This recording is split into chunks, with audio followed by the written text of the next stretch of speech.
Now question number 4. Here we start with the question. Ant Limited का balance sheet है. Preference share capital 30 lakhs, equity share capital 90 lakhs, reserves, debentures है, trade payables है, premises है, machine है, inventories, receivables, cash. This is the balance sheet of ant limited.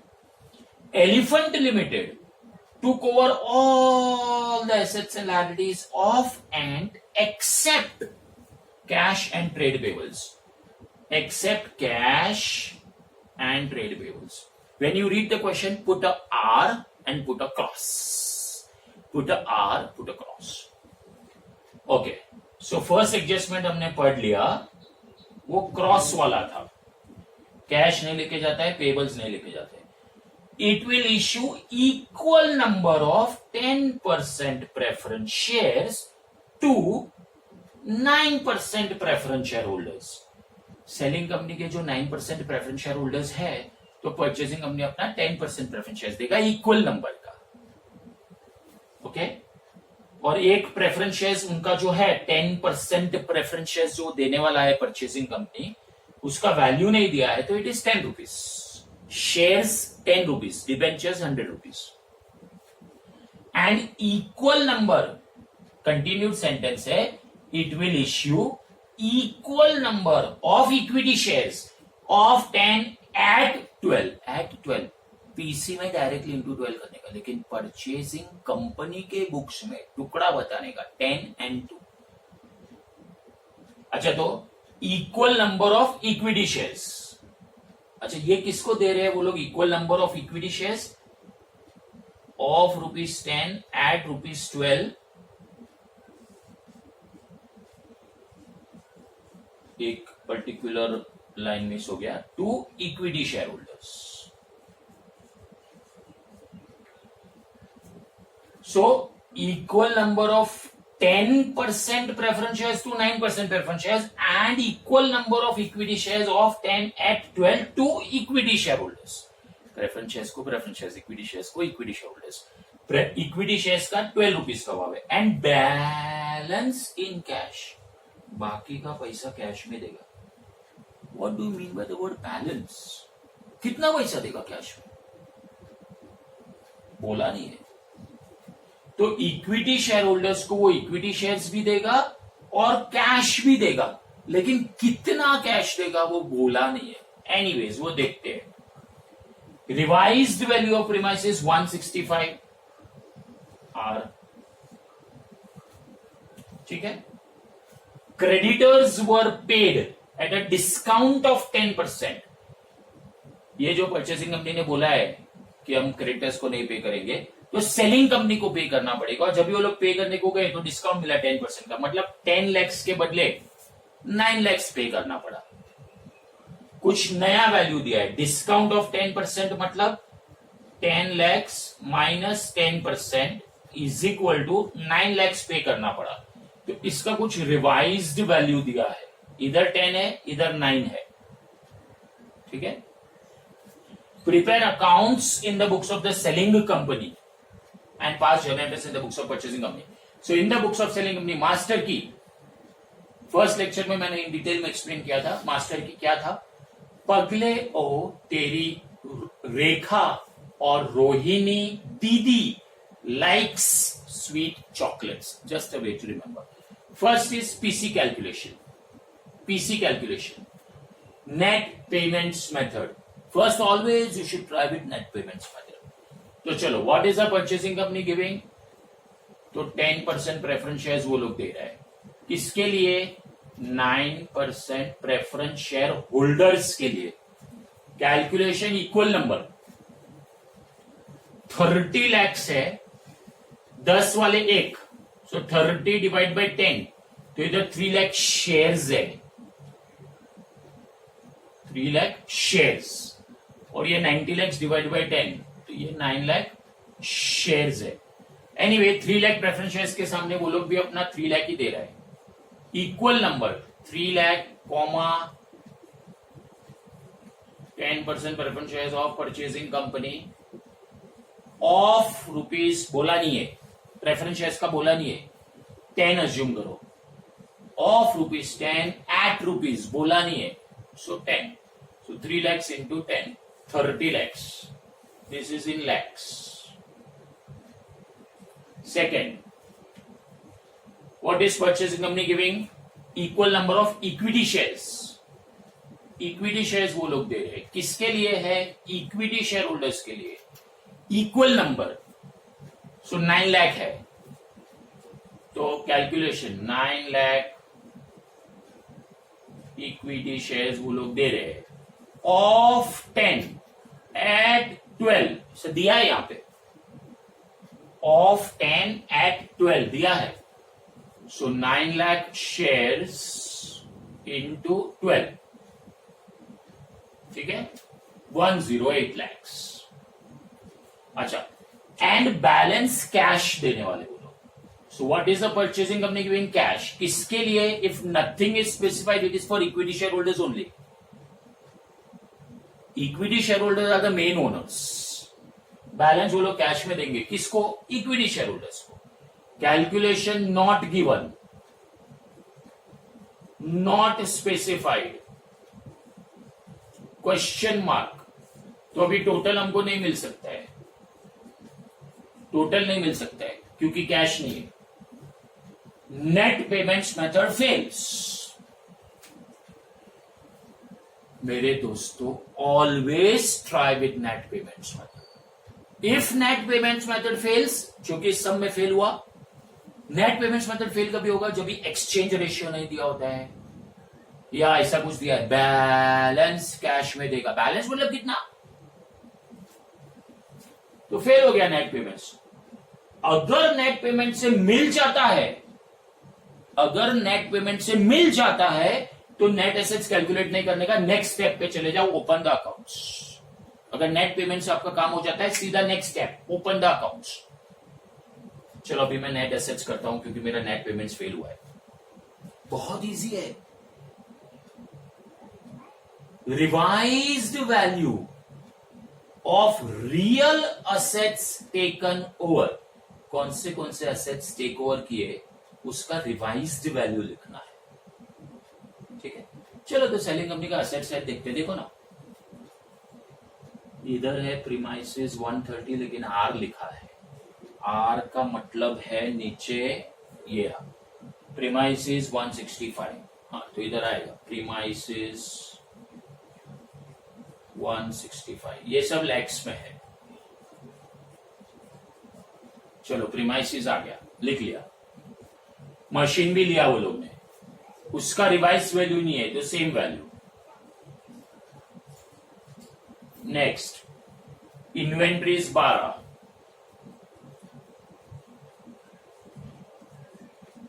Next, receivables 8. Cash पे cross है, खाली taken over वाला लेना है. कैश पे क्रॉस है. यहां पर अगर कोई फिक्टिशियस एसेट दिया होता, under writing commission, heavy advertisement expense, तो वो इधर नहीं आएगा, खाली रियल एसेट्स लेने का. सो परचेसिंग कंपनी के हाथ में इतने एसेट्स आए, 20, 80,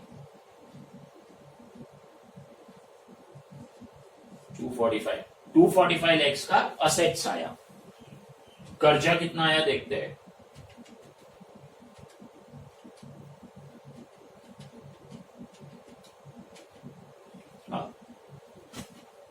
आउटसाइड लायबिलिटीज, एक्चुअल लायबिलिटीज जो टेक ओवर हुआ है, उसका रिवाइज वैल्यू. चलो अभी लायबिलिटी साइड देखते हैं. नहीं, मालिक लोगों का है वो नहीं, शेयर होल्डर्स का है, रिजर्व वो नहीं, एक्चुअल लायबिलिटीज, डिबेंचर्स, उसका रिवाइज वैल्यू नहीं दिया है, तो same. Debentures,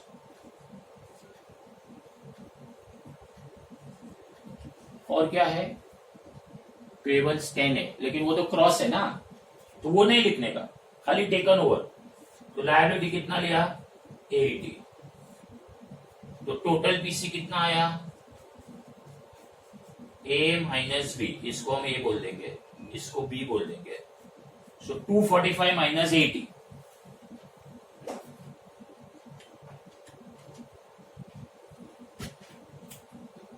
165, total PC 165। Simple है नेट एसेट्स मेथड। कितने का वो लोग ने एसेट्स लिया और कितने का कर्जा लिया। नेट एसेट्स मेथड में गुडविल अगर दिया है क्वेश्चन में, एडजस्टमेंट में क्वेश्चन में अगर गुडविल दिया है तो वो लेने का, including goodwill, but never ever never, never ever never fictitious assets. Net assets method में गुडविल, जब भी आप नेट एसेट्स मेथड करते हो और अगर गुडविल यहां दिया है, उसका रिवाइज वैल्यू अगर दिया है तो हाँ जी गुडविल नेट एसेट्स मेथड, हाँ जी। फिक्टिशियस एसेट्स तो होता ही नहीं ना, वो थोड़ी ना टेक ओवर करेंगे वो लोग यार। फिक्टिशियस एसेट थोड़ी ना कोई लेने की चीज है। इस वर्किंग में आपको गुडविल लेने का अगर क्वेश्चन में दिया है तो, इस सम में नहीं दिया है तो 245 के एसेट्स लिए, 80 के लायबिलिटीज लिए, नेट जेब में 165 आया। नाउ ये जो टोटल पीसी है नेट एसेट्स मेथड का, वही यहां लिख दो 165। वेरी सिंपल ना। परचेसिंग कंपनी क्या बोल रहा है, आज की डेट का सब रिवाइज वैल्यू का हिसाब लगा भाई, तेरा कितने एसेट्स है, तेरे पास क्या क्या मालिक, तेरे पास क्या क्या प्रॉपर्टी है, क्या है। परचेसिंग कंपनी उसको बोल रहा है क्या है, सब एकदम रिवाइज लेटेस्ट वैल्यू के हिसाब से मैं तेरे को पैसा दे रहा हूं, जो आज का वैल्यू उस हिसाब से मैं तेरे को पैसा दे रहा हूं। तो मैंने 245 का एसेट लिया, 80 का कर्जा भी लिया मैंने, तो मैंने तेरे पास से नेट 165 लिया, तो मैं 165 दे रहा हूं।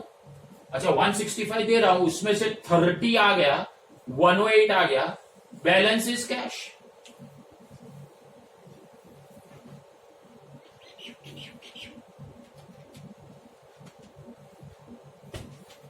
$27 lakhs कैश। ठीक है my friends. So first try with net payments method. अगर नेट पेमेंट से पीसी मिल जाता है ना, सीधा नेक्स्ट स्टेप पे चले जाओ। अगर नहीं मिलता है नेट पेमेंट से, तो ही आप नेट एसेट्स मेथड से ढूंढो। फिर वो जो नेट एसेट्स का पीसी आएगा वो यहां रख दो, ठीक है। So purchase consideration calculation is over. Now opening of accounts.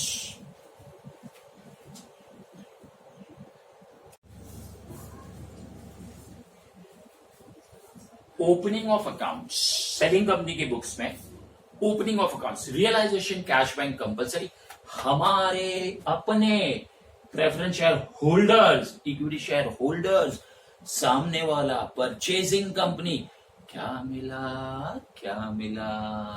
तो वहां से हमको क्या मिला है, तो एक प्रेफरेंस शेयर्स मिले हैं, इक्विटी शेयर्स मिले हैं और कैश मिले हैं।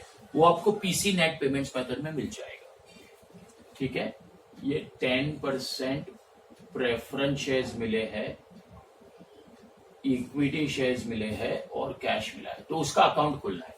कैश का तो कंपलसरी हो गया है। अभी 10% preference shares of purchasing company account, equity shares of purchasing company account, जो मिला है उसका अकाउंट। सो क्या मिला,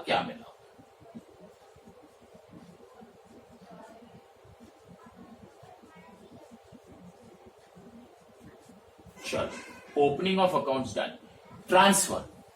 ट्रांसफर का जो हेडिंग है ट्रांसफर स्टेज का, वो बहुत इंटरेस्टिंग है। Every word has its own importance. Transfer each and every item off the balance sheet at balance sheet values, not revised values.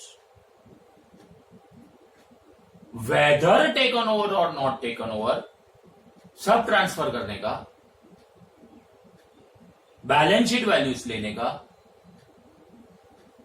To the first 4 accounts, realisation, cash bank, हमारे अपने equity share holders, हमारे अपने preference share holders, ये 4 account में transfer करना है। चलो preference share capital 30 यहां आएगा,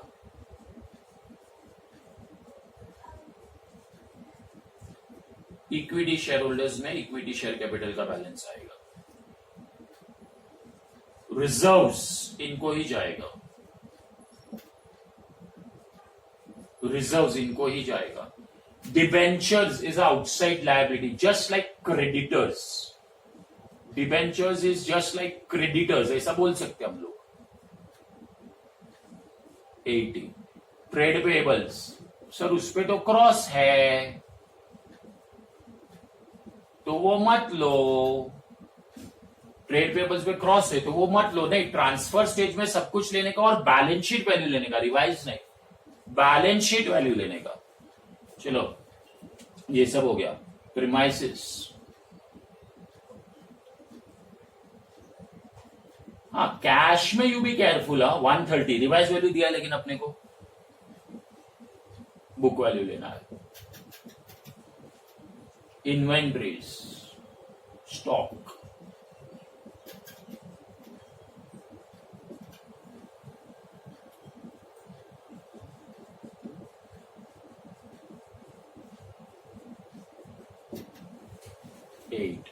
कैश. इफ एनटीओ तो अकाउंट में ही रहेगा. इफ एनटीओ तो अकाउंट में ही रहेगा. इधर एनटीओ है तो इधर आएगा. और अगर टेकन ओवर दिया होता तो यहां आएगा. इसमें नहीं है, इसमें एनटीओ तो अकाउंट में जाएगा. ठीक है. First question you should revise thoroughly. Don't directly jump to question number 4.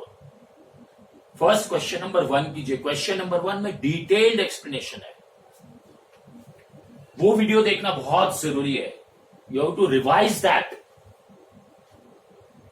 ठीक है. ट्रांसफर स्टेज हो गया. रिकॉर्ड पीसी, परचेसिंग कंपनी में जाने का, टू रियलाइजेशन लिखने का, that is record PC. Purchasing company में जाने का, टू रियलाइजेशन लिखने का. Everything is in lakhs. Purchasing company में जाने का, टू रियलाइजेशन लिखने का. रिकॉर्ड पीसी हो गया. अभी रिसीव करो पीसी. 30 का प्रेफरेंस शेयर्स आया, वो इधर देखो, comes in. Preference shares of purchasing company comes in. Equity shares comes in. सीधा इंटू 12 करके लिख दिया, सीधा इंटू 12 करके. प्रेफरेंस शेयर्स आया, देखिए यहां पे इक्विटी शेयर्स आया, कैश आया, 3 चीज आया, 1 2 3. तो उसका सेकेंड इफेक्ट 27 30 108. 27 में क्या लिखना है, कैशबैक. 30 में क्या लिखना है, 10% प्रेफरेंस शेयर्स ऑफ, आप लिख लीजिए, बाय इक्विटी शेयर्स. और इधर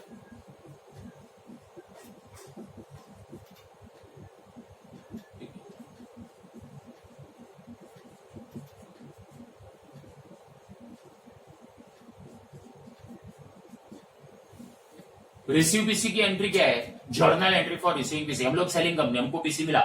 preference shares of purchasing company debit, equity shares of purchasing company debit, cash debit to credit the giver. किसने दिया, परचेसिंग कंपनी ने.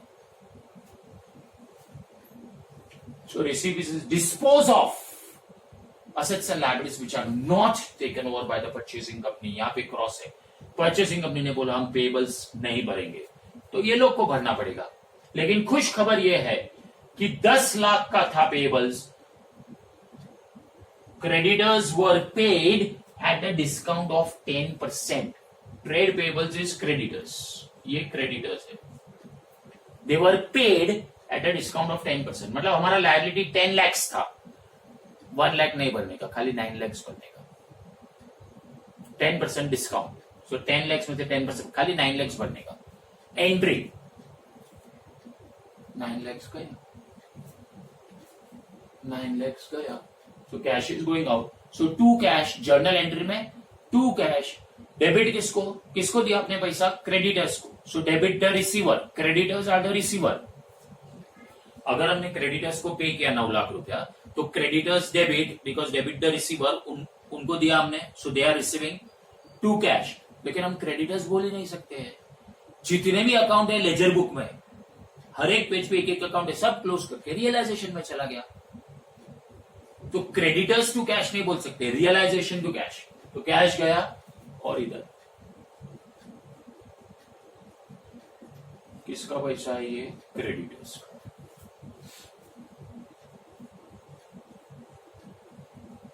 किसका पैसा है? ये क्रेडिटर्स का। और कोई क्रॉस है? ये है। तो ये थोड़ी ना डिस्पोज कर सकते हैं। कैश हम सेल कर सकते हैं?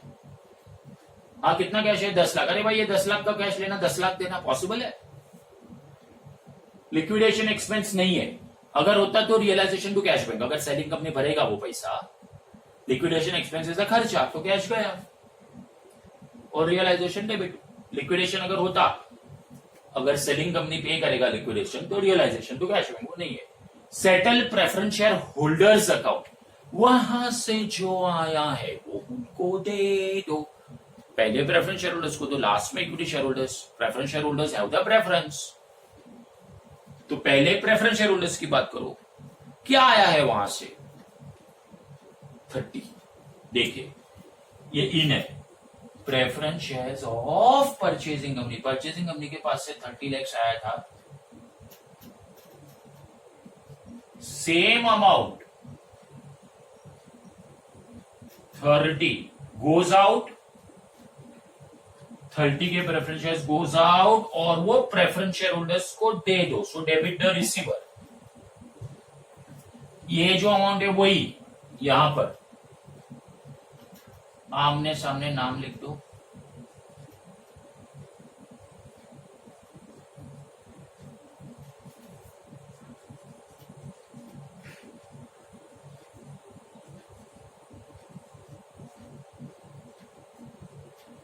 अगर कोई बैलेंसिंग फिगर है, this account is close.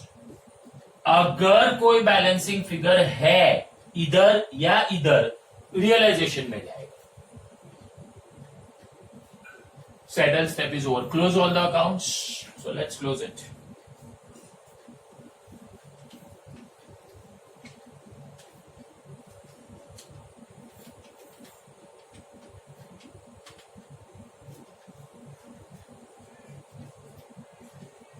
Close all the accounts and transfer to equity shareholders account.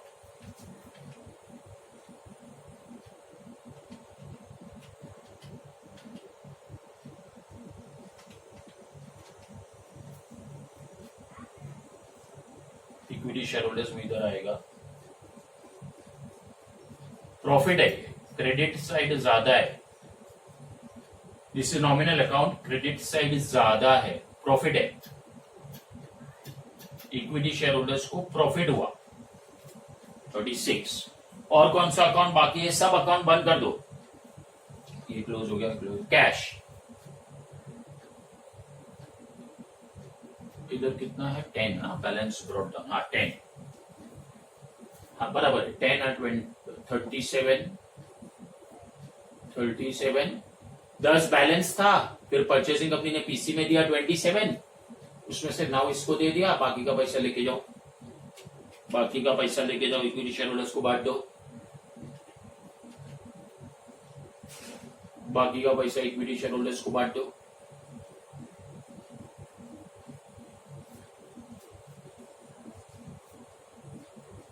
और कोई बाकी है अकाउंट?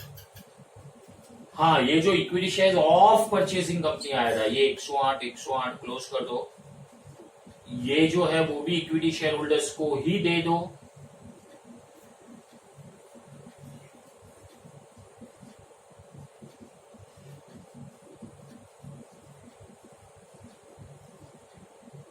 अकाउंट बंद।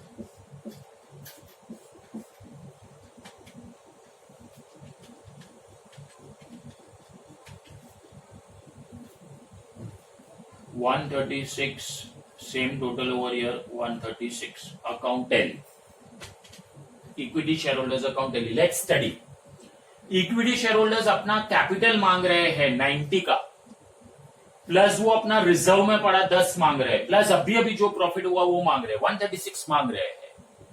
अभी अभी जो प्रॉफिट हुआ ये सब एसेट्स वेसेट्स का, पीसी में जो पैसा मिला वो सब का जो भी प्रॉफिट हुआ उसका 36 मांग रहे, तो टोटल 136 मांग रहे वो लोग, ये 36 है, दिस इज 136। हाँ, कैसे दिया उनको? कैश दिया 28 और इक्विटी शेयर्स दिया 108, टोटल उनको 136 मिल गया, स्टोरी ओवर। ठीक है, so that is how it is in selling companies books. Now we will see how it is in purchasing companies books.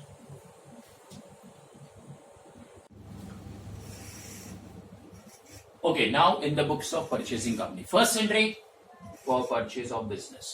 Business purchase debit. Business comes in, business आया, पैसा बाकी है. This entry will be with the PC amount. Second entry is very important. हिसाब, इधर हिसाब लगाओ, हम लोग परचेसिंग कंपनी है, बॉस हम लोग को कितने का नेट माल मिला, चलो revised value of real assets taken over. चलो कौन से एसेट टेक ओवर किया, ये असेट साइड है नीचे, प्रीमाइसिस, हाँ वो लिया है। परचेजिंग कंपनी के पास एक असेट आया, नाम उसका प्रीमाइसिस, जो आज तक सेलिंग कंपनी का था वो भी इसका हो गया 130, लेकिन आर लिखा है, revise value, revise value of premises 165, तो अपने को वो देने का। चलो ये लिख लिया। मशीनरी जो आज तक सेलिंग कंपनी का था वो भी परचेजिंग कंपनी का हो गया, मशीनरी 60, रिवाइज वैल्यू नहीं दिया है तो वही लेने का। इन्वेंट्रीज भी लिया, इन्वेंट्रीज भी लिया, रिसीवेबल्स भी लिया,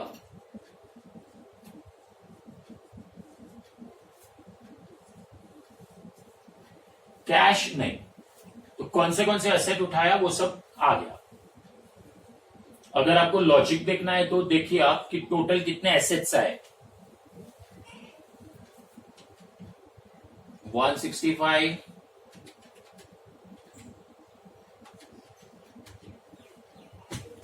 245 लैक्स के एसेट आए। छोड़ दो एक लाइन, पूरा छोड़ दो। कौन सा कर्जा आया, आउटसाइड लायबिलिटीज, एक्चुअल लायबिलिटीज, ये तो सब मालिक का है, ये सब लायबिलिटीज एक्चुअल नहीं है, यही है डिबेंचर्स, डिबेंचर्स उसका रिवाइज वैल्यू नहीं दिया है तो कोई वैल्यू, ये सब डेबिट है, ये क्रेडिट है। और कौन सा है, हाँ ये भी आउटसाइड लायबिलिटी है लेकिन वो क्रॉस है, मतलब नॉट टेकन ओवर। तो 245 के एसेट्स आए, 80 का लायबिलिटी आया, तो नेट उनके हाथ में कितना आया, 245 माइनस 80, नेट उनके हाथ में 165 का माल आया, और सामने दिया भी 165, देखिए दिया भी 165, PC is also 165, no goodwill, no capital reserve, no problem, ये लाइन ब्लैंक रहने दो, no goodwill, no capital reserve, assets liabilities to business purchase, brackets में पीसी का अमाउंट कितना है 165। अगर डेबिट साइड शॉर्ट है तो गुडविल आएगा, अगर क्रेडिट साइड शॉर्ट है तो टू कैपिटल रिजर्व आएगा, यहां पे कुछ भी नहीं है तो रहने दो। ठीक है my friends, assets to liabilities to business purchase, ये टेम्पररी अकाउंट है, यहां जाके सेकेंड एंट्री में ही वो खलास हो जाता है। तो second entry is assets to liabilities to business purchase, assets to liabilities to business purchase. Third entry तो सबसे सिंपल है, पे कर दो, परचेसिंग कंपनी पे कर रही है, हाँ क्या पे कर रही है, तो वो अपना 10% प्रेफरेंस शेयर दे रही है, 10% प्रेफरेंस शेयर्स दे रही है, so they are issuing, so 10 preference share capital account, capital यहां देख सकते हो आप 30 lakhs का दिया, so preference shares दिया 30 lakhs का कैपिटल। अच्छा इक्विटी शेयर्स दिया तो यहां पर लिखने का इक्विटी शेयर कैपिटल। अगर आप 108 lakhs का ब्रेकअप देखोगे तो इट वॉज 9 lakh शेयर्स दिया of 10 at 12, you can rewind the video and see, PC में लिखा है 9 lakh शेयर्स है, of 10 एट 12। तो ब्रेकअप करने का, टुकड़ा करने का, 9 लाख शेयर्स इंटू 10 वो कैपिटल में लिखने का, और 9 लाख शेयर्स इंटू 2 वो सिक्योरिटीज प्रीमियम में लिखने का, टुकड़ों में लिखने का। सो प्रेफरेंस शेयर्स दिया, इक्विटी शेयर्स दिया, फिर कैश दिया, कैश दिया 27। ये सब किसको दिया? परचेसिंग कंपनी ने। किसको दिया? सेलिंग कंपनी के लिक्विडेटर को। वो एक liquidator is a designation. Liquidator responsible person है, सेलिंग कंपनी वाले लोग उसको अपॉइंट करते हैं, और वो जब भी सेलिंग कंपनी लिक्विडेट होता है तो लिक्विडेटर एक व्यक्ति है जो सब संभालेगा। तो वो सब, ये सब उसको दे देंगे, परचेसिंग कंपनी ये सब उसको दे देगा। सो debit the receiver, who is receiving? Liquidator. Liquidator of selling company account debit 165। Third entry is also over. ये देखो, ये लिक्विडेटर जो इधर क्रेडिट था वो यहां जाके डेबिट। तो फर्स्ट दो अकाउंट तो एकदम टेम्पररी है। बिजनेस परचेज तो सेकेंड ही एंट्री में उड़ जाता है, लिक्विडेटर थर्ड एंट्री में उड़ जाता है। ठीक है my friends, so that is how it is in the books of purchasing company. Okay,